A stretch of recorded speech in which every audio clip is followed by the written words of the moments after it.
حقوق العباد کا مفہوم، اہمیت، والدین اور بہن بھائیوں کے حقوق۔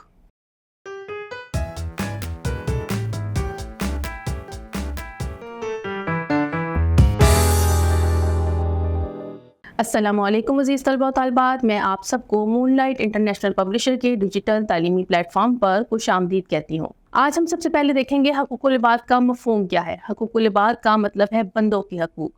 ایک انسان پر دو طرح کے حقوق واجب ہیں، ایک ہے حقوق اللہ جن کا تعلق عبادات سے ہے، اور دوسرے ہیں حقوق العباد جسے حقوق الناس بھی کہا جاتا ہے، یعنی انسانوں کے حقوق۔ حقوق العباد کی اہمیت کا اندازہ اس بات سے لگایا جا سکتا ہے کہ اللہ تعالیٰ اپنے حقوق جس کے لیے چاہے معاف کر دے گا، لیکن بندوں کے حقوق اس وقت تک معاف نہیں ہوں گے جب تک کہ وہ بندہ خود معاف نہیں کرے گا۔ نبی کریم صلی اللہ علیہ وآلہ وسلم کا ارشاد ہے کہ ایک مسلمان کی دوسرے مسلمان پر اس کی جان، مال اور عزت و آبرو حرام ہے۔ اسی طرح نبی کریم صلی اللہ علیہ وآلہ وسلم کا فرمان ہے کہ کسی شخص کے ذمے اس کے بھائی کی عزت یا کسی شے کے معاملے میں کوئی ظلم ہو تو اسے چاہیے کہ اس دنیا میں ہی معافی مانگ لے، کیونکہ وہاں یعنی قیامت کے روز نہ دینار ہوں گے اور نہ درہم، اور اگر اس کے پاس کچھ نیکیاں ہوں گی تو اس کے حق کے بقدر اس مظلوم کو دے دی جائیں گی، اور اگر نیکیاں نہیں ہوں گی تو اس مظلوم کے گناہ اس کے حصے میں لکھ دیے جائیں گے۔ اس سے معلوم ہوتا ہے کہ حقوق العباد کی ادائیگی کس قدر ضروری ہے۔ حقوق العباد کی ادائیگی میں سب سے پہلے اور سب سے اہم جو حق ہے وہ والدین کے حقوق ہیں، کیونکہ والدین انسان کو بہت محنت کے ساتھ پالتے ہیں اور وہ اپنی اولاد کے لیے تکالیف برداشت کرتے ہیں، دکھ درد جھیلتے ہیں اور ان کو بہت محنت کے ساتھ فرمان چڑھاتے ہیں۔ اسی لیے قرآن مجید میں جا بجا اللہ تعالیٰ کے حقوق کے ساتھ، اللہ تعالیٰ کی عبادت کے ساتھ والدین کے حسن سلوک کا حکم آیا ہے، جیسا کہ سورہ بنی اسرائیل میں ارشاد ہوتا ہے، اور آپ کے رب کا حکم ہے کہ اس کے سوا کسی کی عبادت نہ کرو، اور والدین کے ساتھ حسن سلوک کرو،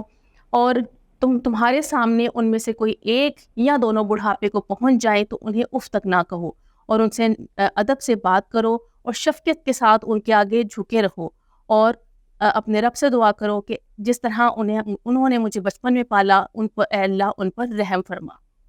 اسی طرح نبی کریم صلی اللہ علیہ وآلہ وسلم کی حدیث کے مطابق باپ کی رضا میں خدا کی رضا ہے۔ والدین کا حق کیا ہے؟ والدین کا حق یہ ہے کہ ہم ان کا کہنا مانیں، ہم ان سے جھوٹ نہ بولیں، ان کے ساتھ نرم لہجے میں اور ادب اور احترام کے ساتھ بات کریں، اور ان کے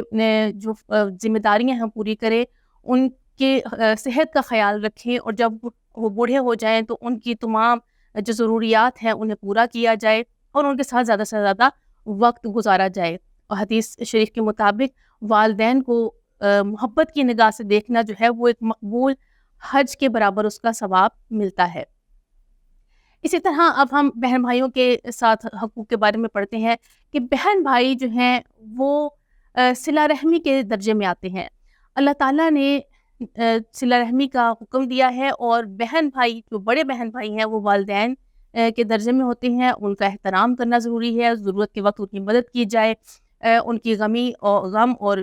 خوشی میں شریک ہوا جائے، اور اگر وہ بہن بھائی چھوٹے ہیں تو ان کے ساتھ شفقت کے ساتھ پیش آیا جائے۔ نبی کریم صلی اللہ علیہ وآلہ وسلم کا ویسے بھی ارشاد ہے کہ وہ شخص ہم میں سے نہیں جو بڑوں کا احترام نہ کرے اور چھوٹوں سے محبت نہ کرے، اور نبی کریم صلی اللہ علیہ وآلہ وسلم نے بھی ارشاد فرمایا ہے کہ اپنے والدین اور بہن بھائیوں کے حقوق کو پورا کرو، اور پھر درجہ بدرجہ دوسرے رشتہ داروں کے ساتھ حسن سلوک کرو۔ امید کرتی ہوں کہ آج کے لیکچر سے آپ کو حقوق العباد کے بارے میں معلومات ملی ہوں گی۔ اللہ حافظ۔